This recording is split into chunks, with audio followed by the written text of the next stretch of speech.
கிச்சனில் வந்து பெண்களோட ஆதிக்கம் தான் அங்கே வந்து அதிகமாக இருக்கும். ஸோ என்ன பாதிப்பு இருக்கும் அப்படின்னா அவங்களுக்கு மன அழுத்தம் இருக்கும், சொல்லவே முடியாத பிரச்சனை இருக்கும், வயிறு சம்மந்தமாக பிரச்சனை இருக்கும். தெற்கில் தான் வந்து எனக்கு என்ட்ரன்ஸ் இருக்குது அப்படின்னா நம்ம அந்த அப்பார்ட்மெண்ட்டில் நமக்கு வந்து ஆரோக்கியம் முக்கியமாக, நமக்கு வந்து ஃபினான்ஷியல் முக்கியமாக எல்லாம் இருக்கும்போது சின்ன சின்ன சண்டை வந்து பெருசாகி அவங்க அந்த டைவர்ஸ் வரைக்கும் கூட போயிடுது. இப்போ அப்பார்ட்மெண்ட்டில் பார்த்தீங்கன்னா நம்ம 3 விஷயம் கண்டிப்பாக பார்க்கணும். என்ன அப்படின்னா என்ட்ரன்ஸு, கிச்சனு, பெட்ரூம்.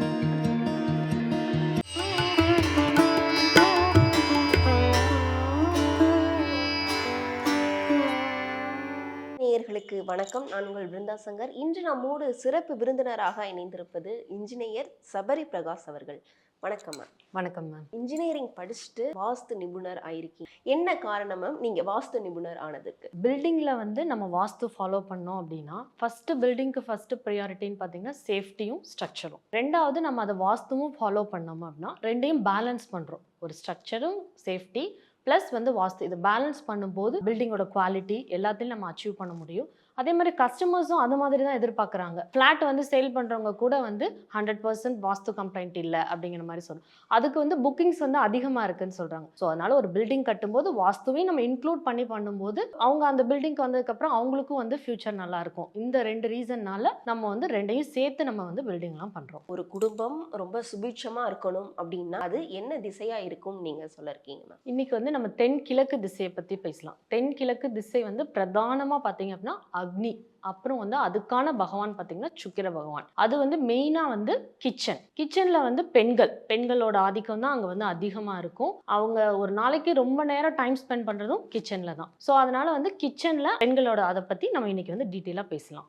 ஒரு வீடு சுபிட்சமா இருக்கிறதுக்கு அந்த தென்கிழக்கு திசை ரொம்ப முக்கிய பங்கு வகிக்குது மேம். தென்கிழக்கு திசையில் நம்ம வந்து சமைக்கும் போது கிழக்கு திசையை நோக்கி தான் நம்ம சமைப்போம். ஸோ அப்போ வந்து நம்ம ஓவன், இந்த கேஸ் ஸ்டவ் இதெல்லாம் வந்து பிளேஸ்மெண்ட் எல்லாமே வந்து அந்த திசையில் வச்சுக்கலாம். சிங்க் அப்படின்னு பார்த்தீங்கன்னா நம்ம அடுப்புல இருந்து கொஞ்சம் தூரம் தள்ளி, அதாவது அந்த ரூமுடைய வடகிழக்கு பகுதியில் நீர், ஏன்னா வந்து சிங்குங்கிறது நீர் பகுதி. ஸோ அதனால வந்து வடகிழக்கு பகுதியில் நம்ம நீரோட்டம் போகிற மாதிரி வந்து அமைச்சுக்கணும். அதே மாதிரி வந்து கேட்பாங்க ஒவ்வொரு பொருளும் எங்கெல்லாம் பிளேஸ் பண்ணணும். நம்ம ஒரு கிச்சன் அப்படின்னா ஃப்ரிட்ஜுன்னு பார்த்தீங்க அப்படின்னா அந்த ரூமுக்குன்னு பார்த்தீங்கன்னா தென்மேற்குல நம்ம ஃப்ரிட்ஜ் வைக்கணும். ஃப்ரிட்ஜை வைக்கிறது பார்த்தீங்கன்னா ஒன்றா எதர் வந்து கிழக்கு நோக்கி ஃபேஸ் பண்ணணும், இல்லாட்டி வந்து வடக்கு நோக்கி ஃபேஸ் பண்ணணும். நம்ம பொருள் வச்சு எடுக்கிறதுக்கு சன்லைட்டுன்னு பார்த்தீங்கன்னா கிழக்குல இருந்தால் நம்ம உள்ள வரும். ஸோ அதனால வந்து நம்ம பொருள் வச்சு எடுக்கிறதுக்கு எல்லாத்துக்குமே வந்து சௌரியமாக இருக்கும். தென்கிழக்கு திசையில் ஏதோ ஒரு விதமான பாதிப்பு இருக்கு அப்படின்றத நம்ம எதன் மூலியமா தெரிஞ்சுக்கிறது? இப்போ வந்து தென்கிழக்கில் வந்து பாதிப்பு இருக்கும்போது, அதாவது பக்கத்து வீட்டுடைய வந்து சம்பு நீர்நிலை தொட்டி இருக்கும்போது, இங்கே வந்து நமக்கு வீட்டுக்கு வந்து இது நெருப்பு. ஸோ அதனால அந்த நீர்நிலை இருக்கும்போது நம்மளுடைய வீட்டை வந்து கண்டிப்பாக பாதிக்கும். ஒரு சில வீட்டில் வந்து இப்போ வந்து தெற்கு திசை தான் வந்து என்ட்ரன்ஸ் இருக்குது அப்படிங்கும்போது கண்டிப்பாக வந்து நம்ம தென்கிழக்கில் கிச்சன் அமைக்க முடியாது. அந்த இடத்துல அவங்க வடமேற்கில் தான் கிச்சன் அமைப்பாங்க. ஸோ அப்போ தென்கிழக்கில் வந்து அவங்க என்ட்ரன்ஸ் இருக்க மாதிரி இருக்கும், என்ட்ரன்ஸ் உள்ளே வர மாதிரி இருக்கும். இதே வந்து டியூப்ளெக்ஸ் ஹவுஸ் போகும்போது அங்கே மேலே வந்து பெட்ரூம் கூட நிறைய பேர் அமைப்பாங்க.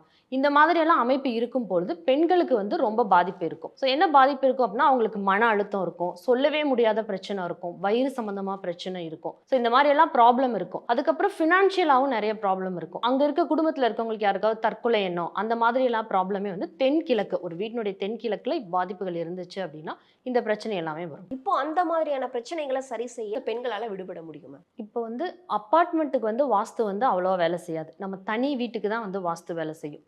ஸோ அப்போ தனி வீட்டுக்கு வேலை செய்யும்போது வந்து ஃபஸ்ட்டு 5 வருஷம் வந்து வீடு கட்டியிருப்பாங்க, அப்போ நல்லாயிருக்கும். அடுத்த 5 வருஷங்கும் போது எனக்கு இந்த பிரச்சனையெல்லாம் வருது. நான் பார்த்த ஒரு அனுபவத்தில் வந்து உங்களுக்கு சொல்கிறேன். பெண் இருந்தாங்க, அவங்களுக்கு வந்து ஸ்டொமக்கில் ப்ராப்ளம் அப்படின்னு சொல்லி போனால் அவங்களுக்கு வந்து யூட்ரஸ் எடுக்கிற அளவுக்கு கூட அந்த ப்ராப்ளம் வந்து போயிடுச்சு. என்ன பிரச்சனைன்னு பார்த்தா தென்கிழக்கினுடைய பாதிப்பு தான். இது எல்லாமே வந்து நம்ம வந்து ஒரு இண்டிவிஜுவல் வீடாக இருந்தால் நம்ம அதுக்கு என்னென்ன இருக்கோ அதை வந்து போய் பார்த்து நம்ம அதை வந்து சரி பண்ணிடலாம். தென்கிழக்கில் வாசல் இருக்கும் பட்சத்தில் இவர்கள் எந்த விஷயத்தை செஞ்சால் அவர்களுக்கு சிறப்பாக இருக்கும்? இப்போ நம்ம தனி வீட்டில் வந்து யாரும் வந்து தென்கிழக்கில் வந்து மேக்ஸிமம் வந்து நம்ம என்ட்ரன்ஸ் வைக்கிறது இல்லை. கண்டிப்பாக வந்து வடகிழக்கு பகுதியில் தான் என்ட்ரன்ஸ் போயிடும். இதே ஏதோ அப்பார்ட்மெண்ட் எடுத்துட்டோம் அப்படின்னா அந்த சவுத் ஃபேஸிங்கில் பார்த்தீங்க அப்படின்னா கண்டிப்பாக வந்து தென்கிழக்கில் இருக்கும்போது அந்த அப்பார்ட்மெண்ட்டில் ஒரு பகுதியில் இருக்கவங்களுக்கு வந்து நல்லாயிருக்கும். இந்த தென்கிழக்கில் வந்து என்ட்ரன்ஸ் வச்சுருக்கவங்களுக்கு பார்த்தீங்கன்னா பெண்களுக்கு வந்து பாதிப்பு வந்து ரொம்ப அதிகமாக இருக்கும். அப்பார்ட்மெண்ட்டில் வந்து நம்ம எதுவுமே பண்ண முடியாது. ஸோ தென்கிழக்கு பகுதியில் வந்து நமக்கு என்ட்ரன்ஸ் இருந்து அது வந்து நமக்கு உச்சப்பகுதியில் இல்லாமல் இருந்துச்சு அப்படின்னா அது முழுக்க பெண்களுக்கு தான் பாதிப்பு. அப்பார்ட்மெண்ட் வீட்டுக்கு வாஸ்து பார்க்க போயிருந்தோம்.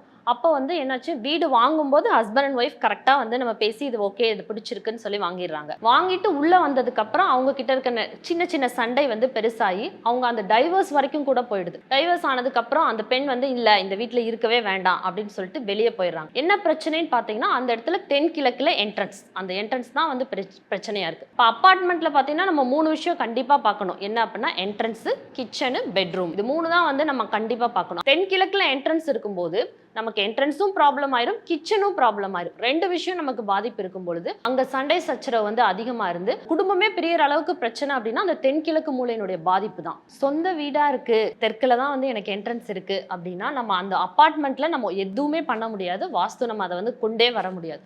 ஸோ அப்போ கண்டிப்பாக அந்த வீட்டிலேருந்து நம்ம வெளியே தான் வரணும். அதே மாதிரி வந்து நமக்கு ரொம்ப முக்கியம் அப்படின்னா நம்மளுடைய ஆரோக்கியம், நம்மளுடைய ஹெல்த்து, இதுதான் வந்து நமக்கு ரொம்ப முக்கியம். ஸோ அப்போ அதுலேருந்து நம்ம ரெமெடி கொண்டு வரணும் அப்படின்னா அங்கே ஒன்றும் பண்ண முடியலன்னா நம்ம அதுக்கு ஸ்விட்ச் ஓவர் பண்ணி நம்ம ஒரு இண்டிவிஜுவல் ஹவுஸில் ஒரு வாஸ்துப்படி இருக்கிற மாதிரி தான் நம்ம போய் ஆகணும். எல்லாருக்கும் அப்படிதான் வாங்கும் போதே ப்ராப்பராக பிளானிங் அண்ட் டிசைன் பண்ணி நம்ம அதை பண்ணும்போது நமக்கு எந்த பிரச்சனையும் இல்லை. இப்போ வாங்கினவங்களுக்கு நமக்கு அதுக்கான சொல்யூஷன் சின்ன சின்ன ரெமெடி வேணால் நம்ம சொல்லலாம். பட் கம்ப்ளீட் சொல்யூஷன் அதுலேருந்து வெளியே வர்றது மட்டும்தான். இப்போ நீங்க சொல்லக்கூடிய விஷயங்கள் வந்து வீடுக்கு மட்டும்தானா, இல்ல அதை தாண்டி நிலம் வாங்குறது, நிலம் வாங்கி விற்கிறது, இந்த மாதிரி ஒரு சிலர் வந்து பண்ணுவாங்களா? அதுக்கும் இது பொருந்துமா?